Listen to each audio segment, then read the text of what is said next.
está entrando no ar mais um episódio do Pode Ser Saudável, o seu podcast da Iniciativa Saudável. Aqui você encontra informações sobre tudo o que engloba o estilo de vida saudável. No programa de hoje temos aqui Douglas Campidelli Fonseca. Ele que é cirurgião dentista, especialista em periodontia e professor da Unilavra. Seja muito bem-vindo, Douglas. A saúde bucal está relacionada com a saúde geral. Com certeza. E ela, sempre com esse sorriso lindo, esse sorriso maravilhoso. A minha musa da podosfera, idealizadora da Iniciativa Saudável e endocrinologista. Seja bem-vinda, doutora Fernanda Castro. Sorriso saudável é vida. Eu assustei aqui. Ficou bom.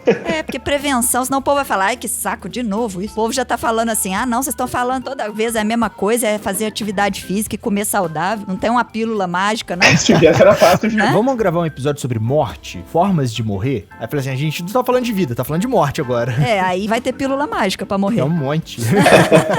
Bendito seja o nosso sorriso de cada dia. E eu sou o Felipe do Carmo e aumente o som porque tem muito conteúdo novo chegando pra te mostrar que você pode ser saudável.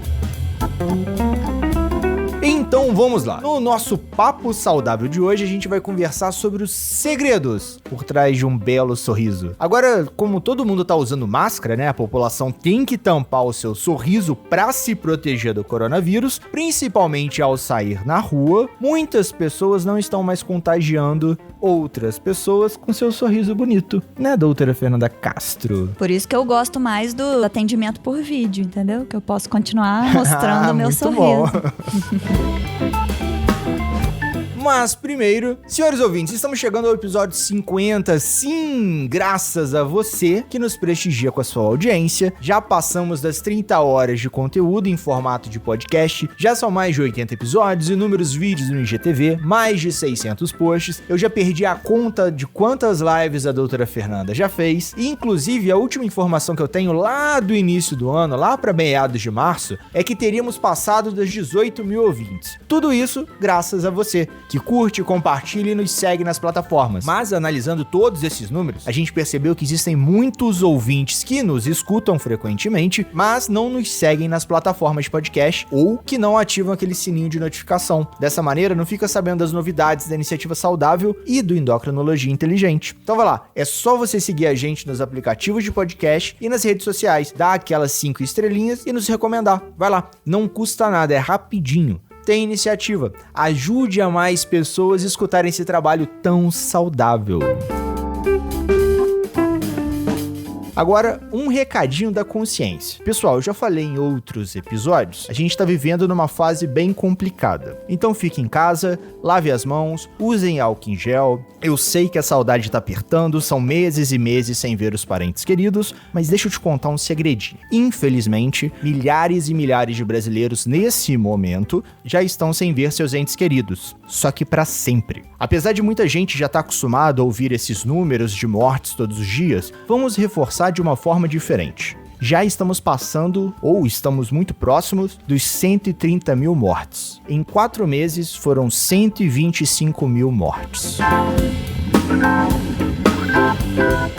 Então vamos lá. Agora de vez falando da nossa boca, do nosso sorriso, de tudo que envolve a nossa saúde bucal, né? Douglas, responde pra gente. Essa questão do mau hálito com a máscara tem alguma coisa a ver com a saúde bucal ou é lenda, mito, fake news da internet?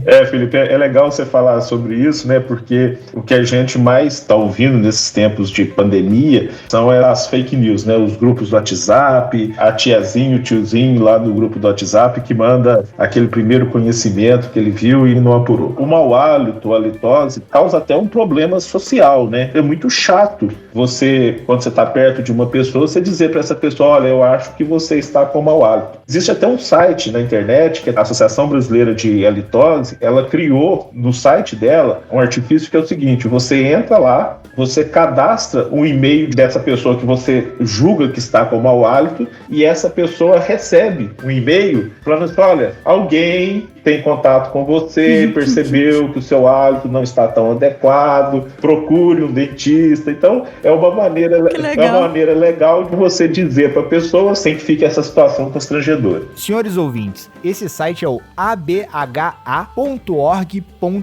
Lá você tem logo no menu ali, logo naquele título, você tem SOS Mau Hálito. Entra lá e manda aquele recadinho do coração para aquela pessoa que você talvez não tenha intimidade para falar, tá com mau hálito. Manda aquele recadinho para ela. Mas respondendo a sua pergunta, nós temos vários tipos de mau hálito. Nós temos o mau hálito da manhã, né? Que é quando a pessoa ficou muito tempo sem se alimentar, existe toda uma explicação fisiológica para que isso aconteça. Temos a chamada halitose da fome, que é basicamente a mesma explicação que a gente tem para quando a parte da manhã. E nós temos também o mau hálito, que é causado quando nós fazemos, por exemplo, ingestão de alguns alimentos, tipo repolho, cebola, alho. Esses alimentos, ele têm compostos químicos que, quando são liberados, eles nos levam a essa sensação de mau hálito. Mas um dos grandes mitos que acontece é que as pessoas acreditam que o mau hálito seja um problema de estômago. Então é muito comum a gente ser abordado no consultório por paciente. Você pergunta, o que você está te incomodando numa consulta inicial? Vai pensar, eu tenho um mau hálito, mas isso é problema de estômago. Nós temos cerca de 33 causas possíveis para o mau hálito, mas os problemas de estômago, eles respondem a 1% dessas causas. Então, as causas vêm de origem bucal. Seja porque a pessoa tem, por exemplo, uma cárie, um dente com uma cárie muito grande, ali entra alimento, esse alimento fica retido, começa a se decompor e isso vai gerar um hálito desagradável, mas o mais comum são o mau hálito causado pelas doenças que levam à inflamação da gengiva, que a gente vai abordar aqui no podcast. E como nós vamos falar também do diabetes, né, e a Fernanda está aí para nos ajudar, o paciente diabético, ele também tem um hálito alterado, ele tem o que a gente chama de hálito cetônico. Eu já tive até casos no consultório, ao sentir o hálito do paciente, começar a investigar e dizer, olha, eu não posso afirmar, mas eu te sugiro que você procure um médico, um endocrinologista, porque pode ser que você esteja com um caso de diabetes. Mas esse cheiro cetônico, ele tem cheiro de quê? É maçã podre. Caralho, amor, foi mal. Porque ele mexe, manda falar, amor, você tá com hálito cetônico. Tipo, a próxima vez eu já vou enxergar uma maçã podre já. Não quero causar discórdia no casal, viu? Mas é porque, assim, o cheiro confunde muito também, né? Assim, pelo menos pro meu sentido, né? Assim, pro meu olfato. O cheiro de acetose gerada por muito tempo sem se alimentar pode ser o mesmo cheiro do diabetes, gerado, né, por uma pessoa que tá com cetoacidose, né? Que tá com diabetes descompensado, que tá quebrando músculo, quebrando gordura pra produzir glicose. Então, assim, só o hálito, né? Não dá pra gente dizer que a pessoa tem diabetes, ou se tá descompensado, ou se ela tá muito tempo sem comer, né? Então, assim, pra mim, eu chamo do mesmo nome, né? Então, só por isso, viu? É porque, do ponto de vista fisiológico, o processo é o mesmo. Sim, se a pessoa tá muito tempo sem comer, ela começa a quebrar glicogênio, né? Pra gerar energia, e aí é a mesma coisa. Depois o glicogênio começa a quebrar gordura, começa a quebrar músculo. Então, é o mesmo processo de uma pessoa que tá descompensada do diabetes. E eu já fico muito tempo sem comer também, né? Eu explico pros pacientes que é igualzinho conta bancária. Você acordou, não tomou um café, começou a gastar energia, igualzinho sua conta bancária. Você começou a gastar demais, começou a ter mais gasto do que entrada, você entra no vermelho. E quando você entra no vermelho, vai ter quebra de glicogênio e vai gerar esse mau hálito. E não necessariamente o senhor vai emagrecer, senhor ouvinte, né? Fica aqui aquela ressalva, né? Não vou tomar café da manhã porque tô de dieta. Vou ficar 20 horas sem comer. Exatamente. Ai. Nanda fica até com preguiça de um negócio desse. E, inclusive, isso pode fazer mal pra saúde bucal de maneira geral, você ficar muito tempo sem comer. Eu sempre dou um exemplo também, o paciente, quando vai pra gente no consultório, ele não destaca a boca do corpo, deixa lá e depois passa pra pegar, né? Igualzinho quando a gente tem um problema, por exemplo, num computador, que você deixa e depois você volta pra pegar. E a Fernanda também nunca recebeu ninguém sem cabeça, né, Fernanda, no consultório. Então, é um todo. O todo tá junto. Em relação à parte de alimentação e problemas em dente, aí a gente pode entrar pelo lado da cárie, né? A gente hoje entende a cárie como uma doença, então a gente fala doença cárie, e ela está relacionada com vários fatores. Presença de micro-organismos, que a gente já tem na boca, né, de bactérias, consumo de açúcar, fatores socioeconômicos, a falta da higienização, e tudo isso vai levar ao cenário que leva a uma cárie no dente. E tem alguma predisposição genética ou familiar para cárie? Ou de idade, tipo crianças e adolescentes desenvolvem mais cárie? Ou isso é só pela bactéria que está presente na boca mesmo?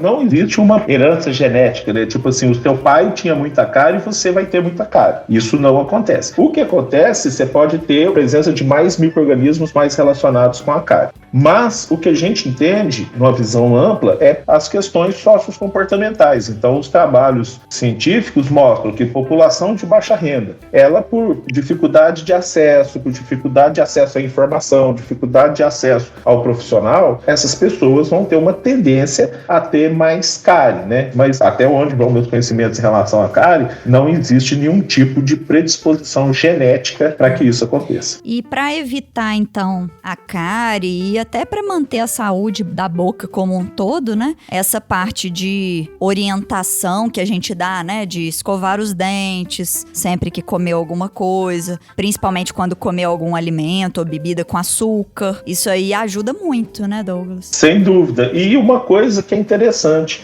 muitas vezes as pessoas se enganam com os conceitos. Quando eu escovo, eu não estou tirando sujeira, não tem sujeira dentro da boca. O que eu estou fazendo é que, mesmo numa boca saudável, eu vou ter uma grande quantidade de bactérias, e aí essas bactérias, elas começam, mesmo que você faça uma técnica de higienização muito bem feita, essas bactérias começam a grudar no dente. Então, na verdade, quando eu escovo, eu estou desorganizando essa massa de bactérias, que a gente dá o nome de biofilme, e antigamente era chamado de placa bacteriana. Eu estou desorganizando essa massa de bactérias para que elas não levem à doença, né? E dependendo do tipo de dieta que a pessoa tem, por exemplo, um consumo de alimentos muito ácidos, se eu tomo um refrigerante, chás prontos, e aí vai uma série de alimentos ácidos, é interessante que eu espere um certo tempo para fazer a escovação. Estou falando aí questão de 10 minutos. Por quê? Para que essa quantidade de acidez seja controlada na boca, para que depois eu faça a escovação. Porque se eu não fizer isso, eu posso estar causando um dano ao dente, levando a uma maior desmineralização da superfície do dente. É como se acelerasse o processo do dente se dissolver, vamos dizer assim. Perde o esmalte do dente, é isso? Isso, é o esmalte, e pode chegar até em dentina também, dependendo do grau. Será que é por isso, então, que as mulheres que têm transtornos alimentares, que provocam muito vômito, e normalmente é escondido, então em seguida já escova o dente, será que é por isso que tem tanta lesão dentária? Ou é o próprio ácido do estômago que é diferente dos ácidos que a gente consome? É a união das duas coisas, Fernando. Muito interessante você fazer essa colocação, porque hoje a gente tem uma grande área de pesquisa, né, dentro da odontologia, que a gente chama de lesões cervicais não cariosas, né? São lesões nos dentes que não são causadas por cárie. E uma das causas dessas lesões é exatamente esse exemplo que você deu, das pessoas com bulimia, com esses distúrbios relacionados à alimentação, né? E pode levar, sim, a maior incidência desse tipo de lesão. Interessante. E junto com os dentes, essas bactérias vão acabar gerando uma inflamação na gengiva também, né? Para a gente entender um pouquinho, a primeira coisa é a gente pensar o que é a situação de normalidade. Quem está nos ouvindo aí, for para frente do espelho, levanta o lábio, puxa a bochecha, o que se movimentar não é gengiva, é mucosa. E o que não movimentar é a gengiva. Então, num raciocínio normal, numa situação de normalidade, a gengiva ela tem algumas características. Primeira coisa, a cor dela. A gengiva saudável, ela é sempre cor de rosa. Então, a gengiva normal, ela não é vermelha, igual muitas pessoas imaginam. E uma característica importantíssima, a gengiva normal não tem sangramento. Se a pessoa está escovando os dentes e está saindo sangue na hora que ela escova, já é sinal de doença. E quando passa fio dental? Também é sinal de doença, a menos que você esteja fazendo um uso do fio dental com muita força. Se você não está colocando força, está passando o fio dental de uma forma correta e está saindo sangue, ali tem inflamação. E uma coisa que é importante a gente falar da gengiva é que quando se pensa em estética, as pessoas pensam sempre no padrão, dentes brancos, dentes alinhados. A máxima que eu digo é o seguinte: não existe quadro bonito com moldura feia. Se a pessoa preocupa-se com os dentes, mas se ela esquecer que a moldura do quadro é a gengiva, pode fazer o trabalho estético que for, pode gastar o dinheiro que for, que o resultado vai ser horrível. A gengiva ela tem a função de preencher o espaço que está entre os dentes. Então, quando isso não acontece, por mais que eu tenha feito próteses bonitas ou clareamentos, o resultado estético não vai ser interessante. Não, eu tô vendo aqui que a periodontite, que é essa inflamação da gengiva, é uma forma de doença, né? Que é a sexta doença que mais acontece no mundo, acometendo 11% da população mundial. Eu não sabia que era tão prevalente assim. Isso, caramba. Mas é muito interessante isso que você está falando, Fernanda, porque as pessoas tendem a frisar muito, vamos ver como é que está o estado de saúde da população. E aí focava-se a quantidade de dentes e de cárie, né? Quando foi em 2010, começou-se a avaliar também se as pessoas tinham muito problema de gengiva ou não e quanto que era isso. E é extremamente interessante. Quando você pega crianças geralmente não têm muita doença periodontal. E quando tem, é muito grave. Adolescentes não têm. Quando chega na população adulta, começa a aparecer os sinais de doença, né? E quando você chega na população mais idosa, esses parâmetros, eles caem absurdamente. Mas por que eles caem? Perdeu os dentes. Exatamente. Infelizmente, não é porque a população idosa melhora, é porque perdeu os dentes. Então, a periodontite, que é a causa dessa perda dos dentes, junto com a cárie, elas são as duas maiores causas de perda de dentes na população adulta mundial. E quem tem mais de 40 anos ou diabetes tem uma chance muito maior de ter periodontite, né? E essa periodontite vai destruindo toda a estrutura que segura o dente, né? Não só essa parte que a gente considera como se fosse uma pele mais durinha, né? Mas também o osso, né? Toda essa estrutura que sustenta o dente. É isso aí. Por mais que a pessoa faça uma escovação muito bem feita, gaste muito tempo na frente do espelho, faça com cuidado, use o fio dental entre os dentes, meia hora depois começa esse processo que eu já falei anteriormente e agora eu vou tentar explicar de uma forma melhor. A nossa boca ela é cheia de bactérias e essas bactérias elas começam a grudar nos dentes. Por que a gente tem muitas doenças como gengivite, periodontite, essas inflamações? É porque a técnica de escovação que a pessoa está fazendo não é correta. Entre a gengiva e o dente, a gente tem um espaço que a gente chama de sulco gengival, que é como se fosse um belo esconderijo onde as bactérias entram e muitas vezes as pessoas fazem uma técnica que não limpa aquela região. Então o que vai acontecendo? A presença de bactérias ali, o nosso organismo começa a dizer o seguinte: opa, não era para ter essas bactérias aqui, então eu tenho que me defender delas. E como mecanismo de defesa, começa uma reação, uma inflamação. E essa inflamação, nas fases iniciais, ela é restrita à gengiva. Tem um estudo clássico que mostra, se você ficar 20 dias sem escovar uma região, você não está levando a escova naquela região, você não está levando o fio dental naquela região, depois de 21 dias, eu já tenho sinais visíveis de inflamação da gengiva. Acho que muita gente aí nessa pandemia deve ter ficado uns 21 dias sem escovar dente aí. Tipo, não vou ter que sair, não vou ter que conversar com ninguém diferente, né? Ou então, se eu for sair, vou sair de máscara. Vou poder ficar sem escovar dente. Principalmente adolescentes, né? Não tô beijando ninguém. Não tô pegando ninguém, como eles dizem, né? E adolescente é mais difícil, porque, assim, você não ficar em cima, não vai escovar, não. Mas aí, quando eu tenho a gengivite, eu tenho alguns sinais que são característicos. Primeiro, na gengivite, eu já tenho uma mudança de cor da gengiva. A gengiva que estava cor de rosa, ela passa a ficar vermelha. Um outro fator característico é sangramento. Pode ser um sangramento na hora que você escova, pode ser na hora que você passa um fio dental e pode ser até um sangramento ao morder, por exemplo, um alimento mais duro, como maçã, uma goiaba, uma pera. Mas, na fase de gengivite, eu tenho ainda uma inflamação que está restrita à gengiva. Esses casos de gengivite, eles são tratados só com o ensino de uma técnica correta de escovação e de uso de fio dental ou de outros produtos para fazer a limpeza no meio dos dentes. Muitas vezes, só com isso você consegue. Agora, é igual a questão do diabetes. É controle, que é o grande problema que eu sei todos os endocrinologistas e todos os médicos enfrentam. E é a pessoa querer fazer, né? Porque é igualzinho o paciente vai lá no seu consultório. Se você passa medicação, aconselhamento de dieta, tudo, fazer o exercício físico. Se ele não fizer, você não vai ter resultado, né? Se o paciente não engoliu o comprimido, o remédio também não vai fazer efeito. Realmente ele tem que fazer a parte dele. Se ele não faz atividade física que você prescreveu, se ele não controla a alimentação, não vai ter resultado. Aqui, na gengivite e na periodontite, a situação é a mesma. É necessário que a pessoa tenha o cuidado de escovar na técnica que a gente prescreveu, e o que é muito comum, né? E muitas vezes a pessoa se assusta, olha, minha gengiva tá saindo sangue. Vai lá no dentista, a pessoa faz, opa, beleza, ficou ótimo. Minha gengiva parou de sair sangue. Aí para. Aí vai voltar tudo de novo, né? É igualzinho o efeito sanfona de quem faz dieta, emagrece e depois volta.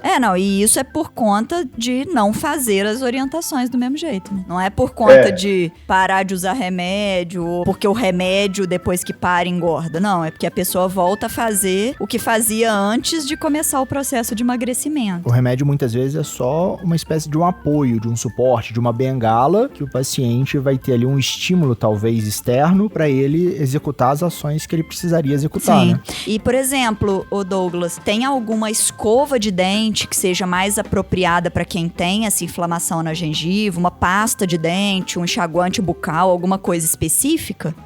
Ótima pergunta. Não existe uma escova para pessoas que têm problemas periodontais, como a gente diz, né? Problemas na gengiva. As características da escova servem para todo mundo. Então, primeiro mito. As pessoas acham que a escova boa é a escova dura, porque vai limpar melhor. Não é. Dura e grande, né? Dura e grande. Não, é ao contrário. É macia e pequena. Por quê? Primeiro, o biofilme, essa placa, essas bactérias que eu quero remover com a escovação, ela é muito macia. Então, não é necessário que eu use uma escova dura. E se eu uso uma escova dura, e normalmente as pessoas colocam força ao escovar, o que vai acontecer? Eu vou produzir um dano ao dente, um outro tipo daquelas que eu chamei mais cedo de lesões cervicais não cariosas. Então, escova tem que ter cabeça pequena para que ela seja mais fácil eu fazer a higienização dos dentes que estão mais atrás na boca e seja macia. Então, essa é a primeira coisa. E para fazer a limpeza entre os dentes, a gente tem o padrão, que é o uso do fio dental, tem o jeito certo de enrolar o fio dental, tem os dedos certos de enrolar o fio dental, tem a forma correta da gente posicionar o fio dental no dente, fazendo uma forma de um C, de abraçando o dente. Então o fio dental é muito usado. Abraçado um lado, depois abraçado o outro, né? E puxando pra frente. Isso? Isso. Puxando pode ser pra cima também, aí não faz tanta diferença. Aí tem aquela questão, o que é mais certo? Se é passar o fio dental, usar o fio dental primeiro e escovar, ou escovar e passar o fio dental? Na verdade, as duas coisas vão resultar da mesma forma. A ordem dos fatores aí não vai alterar o resultado, tá? Eu tenho uma amiga que é filha de dentista, né? Na escola, a gente ficava numa luta, porque ela tinha uma mania de escovar dente, que tipo, enquanto todo mundo queria brincar no recreio, ela tinha que ir pro banheiro escovar dente. Ela escovava o dente, passava o fio dental, depois escovava o dente de novo. E isso toda vez. Isso aí vai muito do pessoal, sabe? Não, a ordem aí realmente não vai atrapalhar. Além do fio dental, nós temos também as escovas interdentais, são escovas que parecem aquela escova de limpar mamadeira de neném. Sei. Ela tem uma cerdas naquele formato, só que de um tamanho bem reduzido. E essas escovas, elas são muito legais também, porque elas são mais fáceis de ser utilizadas. Eu achava que era só pra quando usava aparelho fixo. Pode ser usado para aparelho fixo, mas você pode usar elas também no dia a dia, sabe? Mas o ideal é que essa escova seja prescrita pelo dentista, porque elas são de vários diâmetros. Por exemplo, tem pessoas que têm o dente mais juntinho, então tem que ser uma escova interdental mais fina. Tem pessoas que têm os dentes mais espaçados, tem que ser uma escova interdental mais grossa, né? Então, selecionar bem a escova. E uma outra coisa interessante são as escovas elétricas. Antigamente a gente tinha muito preconceito com escova elétrica, porque a gente achava que a escova elétrica não faria uma limpeza tão adequada. Mas hoje a gente já tem pesquisas mostrando que as escovas elétricas também fazem uma limpeza, né, entre aspas, bem adequada. E principalmente, por exemplo, um paciente que teve um comprometimento motor, às vezes um paciente que sofreu um AVC, o uso das escovas elétricas é bem legal,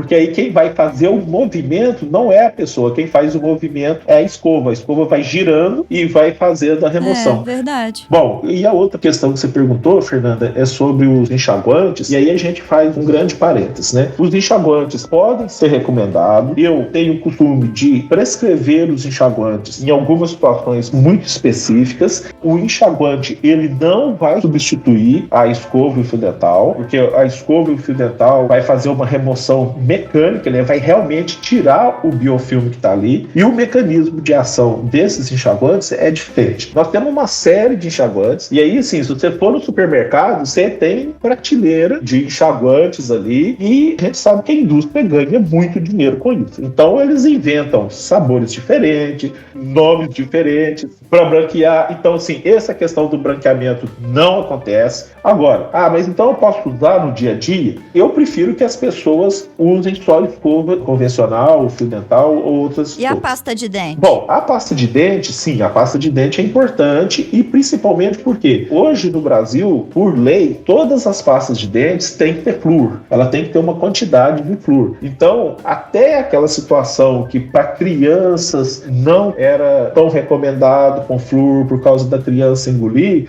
isso hoje já começa a ser questionado. É lógico que eu não posso lotar a escova de pasta de dente. Não é a quantidade que vai fazer o efeito, é o produto que está ali. Então, é escolher uma pasta de dente que não seja muito abrasiva, não cair nessa pegadinha de achar que vai clarear, que ela não vai clarear.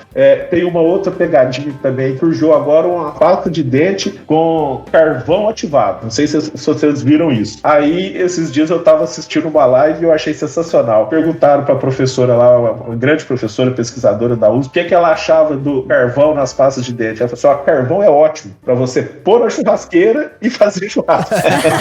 Ou se você tomar algum veneno, como é que é o negócio? Se tiver alguma intoxicação medicamentosa, né? Só para isso. Então, essa história que eu vou usar a pasta com carvão que vai clarear, isso não existe. Então, aquela pasta de R$3 ou a pasta de R$25 é a mesma coisa? Não, às vezes essa pasta de R$3 ela vai ser mais abrasiva, ela talvez não tenha a quantidade de flúor prescrita, a gente também tem que tomar cuidado. E voltando à questão dos enxaguatórios, se você for no supermercado, você pensa assim, nossa, tem vários tipos de Plax. A gente pensa que todo Plax vai ter a mesma composição química, e não é. Então, às vezes, as pessoas ficam confusas, né? Eu estou citando o exemplo do produto da Colgate, mas a Johnson faz isso, todas as outras fazem essas pegadinhas, e às vezes você acha que você tá falando, não, eu vou comprar Colgate Plax. De repente, você pode comprar o Colgate Plax que tem mais efeito, ou o Colgate Plax que tem menos efeito. Efeito você vai ter, né? Mas para esses usos prolongados, a gente pode pensar nessas outras alternativas que também podem ser boas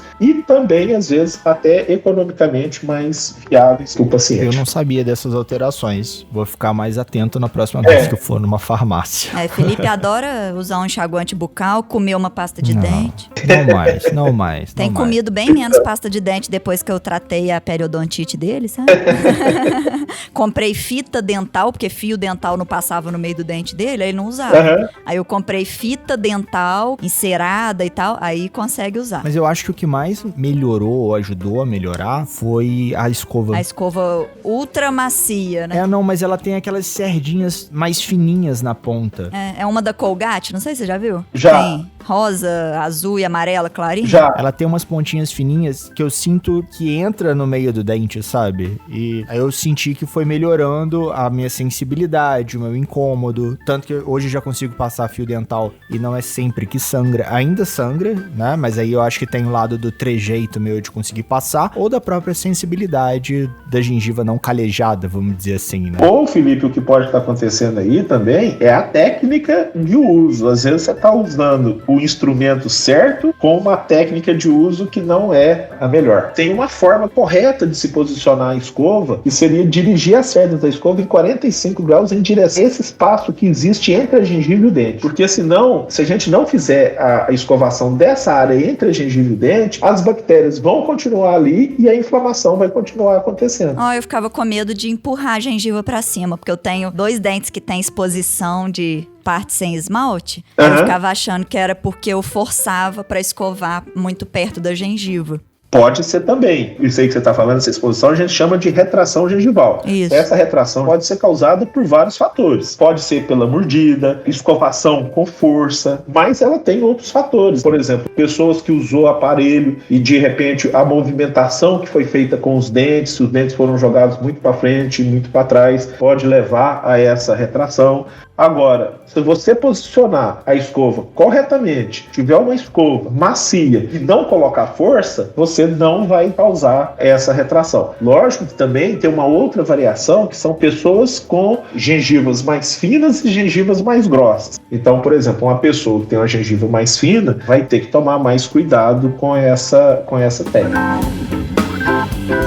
E como que funciona a periodontite, né? Vamos voltar ali, vamos falar dessa inflamação que muitas vezes a gente dá aquela desconsiderada ou nem sabe que tem, vai descobrir quando vai no dentista, uma vez na vida, outra na morte, né? Tem um monte de gente que faz isso, infelizmente, né? Como que funciona a periodontite? Então, a periodontite, ela é uma evolução da gengivite. Então, voltando lá, a pessoa tinha uma gengiva normal, não fez uma técnica de escovação, as bactérias ficaram ali entre a gengiva e o dente, desenvolveu uma gengivite. Se essa gengivite for tratada, né, às vezes com técnica de escovação, com o uso de fio dental ou das soluções químicas, a gente pode resolver. Mas o que mais acontece é que as pessoas, às vezes, por desconhecimento, ela fala assim, mas é só um sangramentozinho aqui, isso aqui não é nada, esquece no nosso dia a dia, e ela vai deixando aquilo acontecer. Então, numa velocidade muito lenta, essa inflamação que estava restrita à gengiva, ela começa a atingir as estruturas que dão suporte ao dente. O nosso dente fica firme na boca porque ele está todo envolvido por osso, né? Uhum. E aí, à medida que essa inflamação vai acontecendo, ela vai levando a uma destruição desse osso. A gente chama tecnicamente de uma reabsorção óssea. E essa reabsorção, ela vai caminhando muito lenta. Como essa doença é uma inflamação crônica, isso quer dizer o seguinte, que ela não vai ter dor. Então ninguém sente dor por ter problema de gengiva, exceto alguns problemas muito específicos, os abscessos, outros tipos de doença. Mas a gengivite e periodontite não causa dor, porque ela vai acontecendo muito devagar. Então, à medida que esse problema vai acontecendo, a pessoa vai tendo essa perda de osso e muitas vezes a pessoa não sente que essa perda está acontecendo.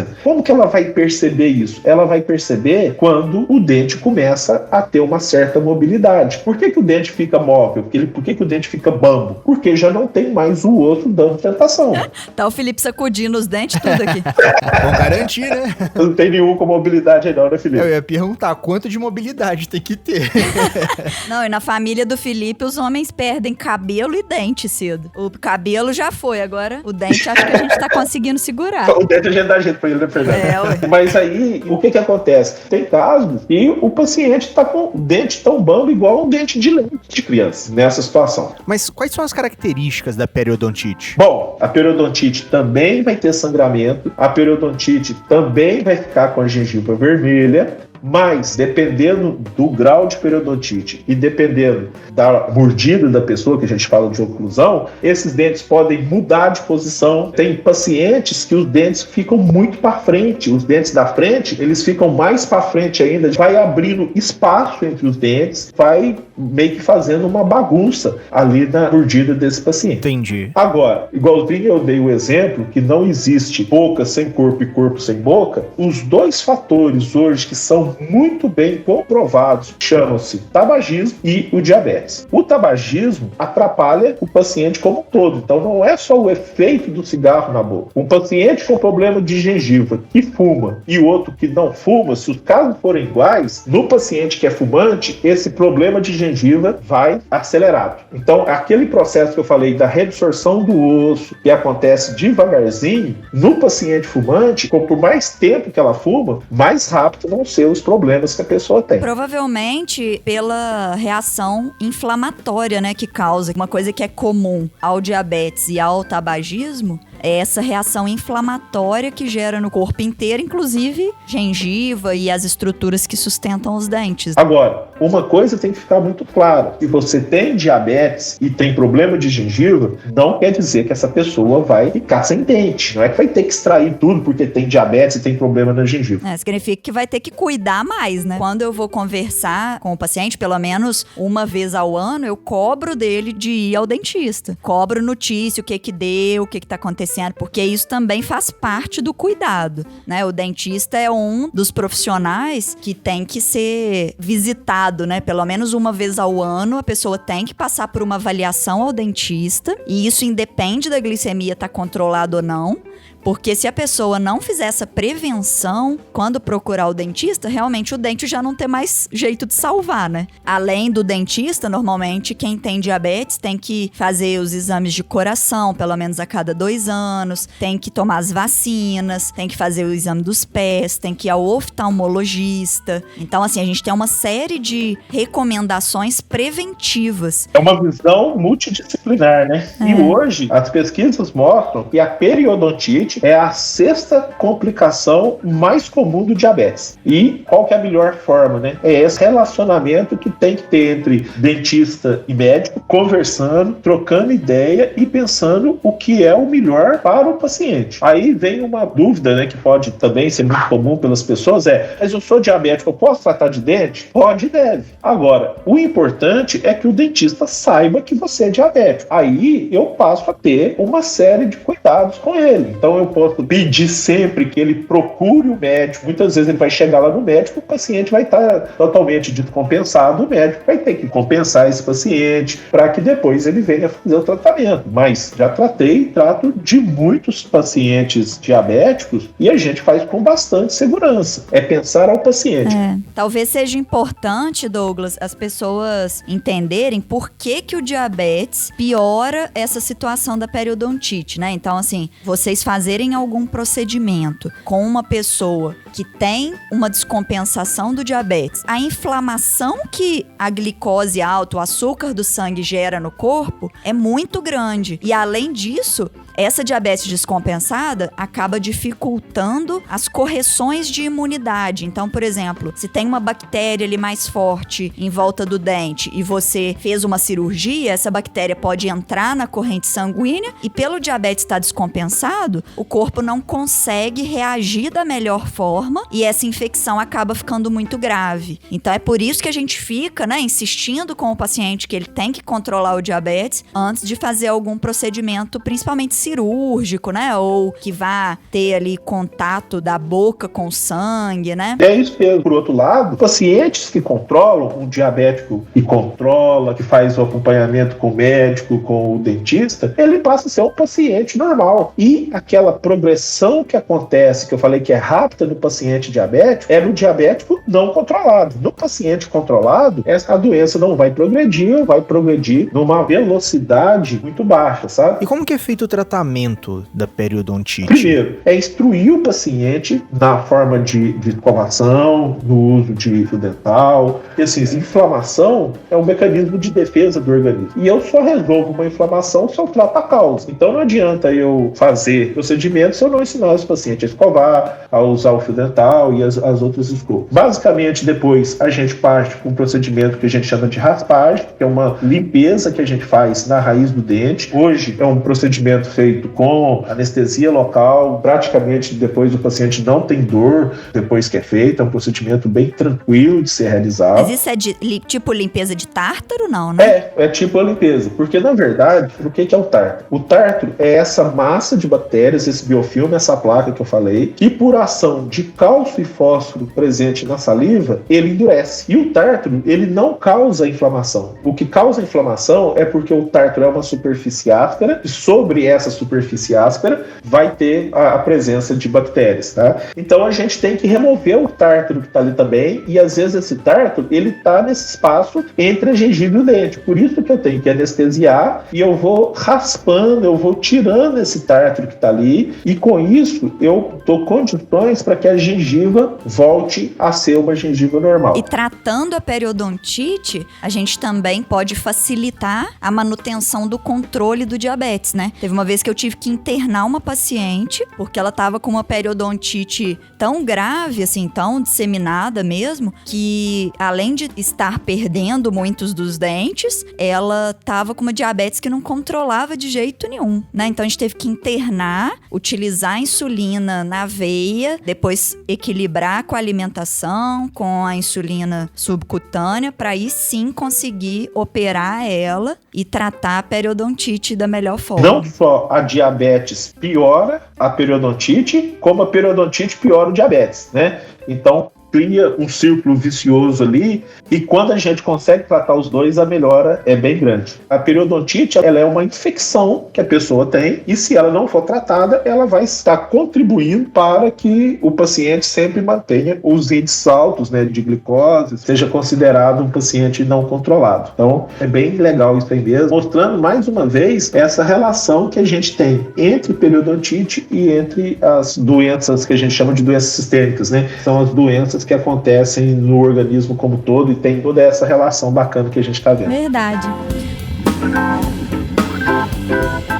E estamos chegando ao final de mais um episódio do Pode Ser Saudável. E no programa de hoje a gente conversou sobre a saúde dos nossos sorrisos, da nossa boca, da nossa saúde bucal. Descobrimos que a periodontite também é uma doença silenciosa. Eu acho que de doença silenciosa a maioria dos nossos ouvintes aqui já está careca de saber, já escutou horas e horas de conteúdo, né, minha musa? E qual seria a sua mensagem final para os nossos ouvintes, Douglas? O que você deixa de recadinho sorridente para os nossos ouvintes? Não vai ser do coração hoje, não. Vai ser sorridente. Recadinho sorridente é bem legal, viu, Felipe?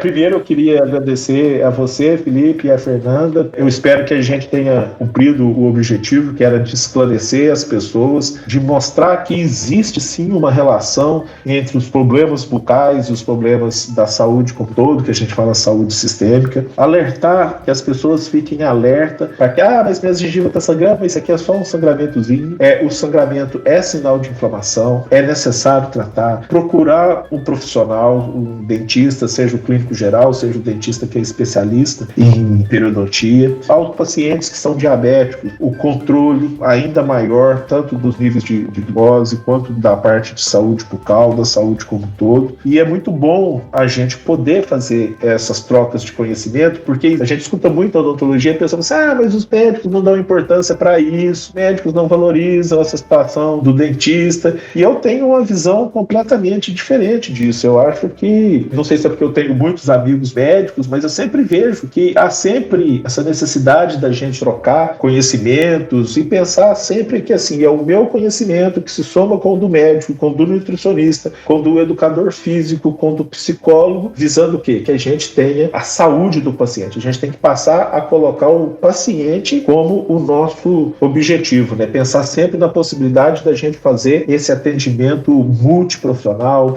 integrado, que uma área conversa com outra, que uma área ajuda a outra. Na verdade, quem ganha é o paciente, que vai ter a sua saúde melhor, vai ter melhora da sua qualidade de vida. E a minha mensagem é a frase assim que eu acho que tem que ficar aqui a saúde bucal se relaciona com a saúde geral. Não existe saúde bucal sem saúde geral, não existe saúde geral sem a saúde bucal. Muito bom, excelente. Quase que fazendo aquela analogia, né? A boca fala do que o coração tá cheio, né? A saúde bucal expressa ali o que o corpo tá demonstrando também. E você, minha musa da podosfera, o que deixa de mensagem para os nossos amigos? Esse episódio em especial a gente falou também muito dos nossos amigos DM1, né? Tem muitas estrelinhas para os nossos amigos DM1. Para os com diabetes tipo 2 também, né? Que são os que são maioria aí dentre as pessoas que têm diabetes, então são os que levam aí o diabetes ao longo de vários anos, muitas vezes sem cuidar. Existe alguma relação ou quem tem diabetes tipo 1 ou tipo 2, um dos dois tem mais chance de ter periodontite? Alguma relação assim ou não? Não, todos os dois podem ter. Não tem o diabetes tipo 1 é mais predisposto ou o diabetes tipo 2 é mais predisposto. É que, na verdade, a gente sempre pensa no diabético tipo 1 como aquele paciente mais jovem, né? Mas isso também a gente tem que tomar muito cuidado, porque esse paciente, ele hoje, com todo o controle que existe no endócrino, ele vai ter vida longa. Mas, e os problemas de gengiva, eles são mais comuns nas pessoas, na população adulta a partir dos 35, 40 60 anos. Mas o mecanismo de ação da doença é indiferente, seja por diabetes tipo 1 ou seja por diabetes tipo 2. Boa. Isso. Eu falei em relação ao diabetes tipo 2, porque normalmente a pessoa demora para descobrir que tem o diabetes, demora para ter acesso aos profissionais especialistas, né? Então, raramente uma pessoa que tem diabetes tipo 2, ao diagnóstico, se não tiver muito descompensado, acaba tratando com o clínico, com o cardiologista, o médico da família, né? E que nem sempre foca nessas prevenções que uma pessoa que tem diabetes deve ter, né? Assim, deveria, mas nem sempre foca. E falando em prevenção, uma mensagem aí que eu queria deixar para os ouvintes e até para os colegas também da odontologia, da medicina, é que a gente tem que ter essa boa relação, né, tanto entre os profissionais quanto com os pacientes e conseguir mostrar para todos, né, que é necessário a prevenção. Porque, assim, eu tenho muito problema em serviço público, principalmente, de encaminhar o paciente para fazer uma prevenção e o dentista falar assim,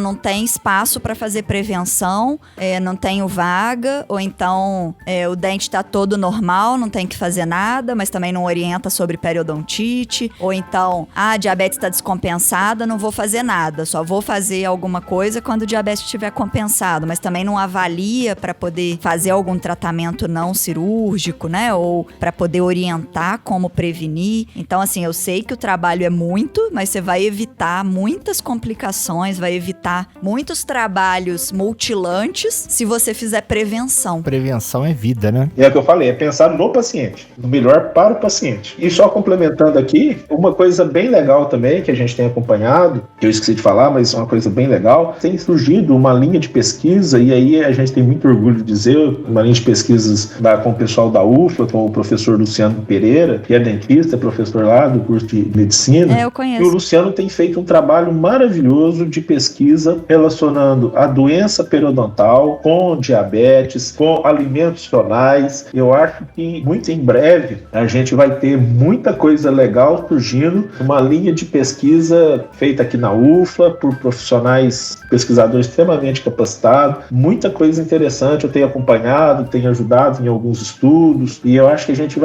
tem muita coisa boa pra gente aprender com o professor Luciano lá. Acho que vai ser bom mesmo.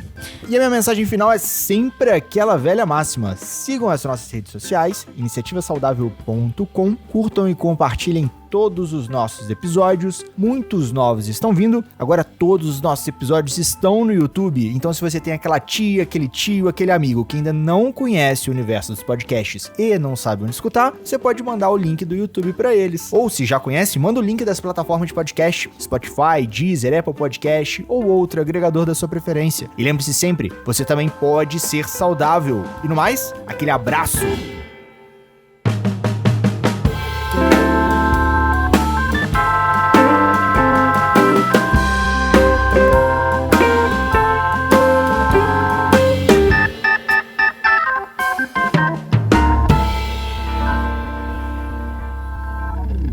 Esse episódio foi editado por Estúdio Casa, o lar do seu podcast.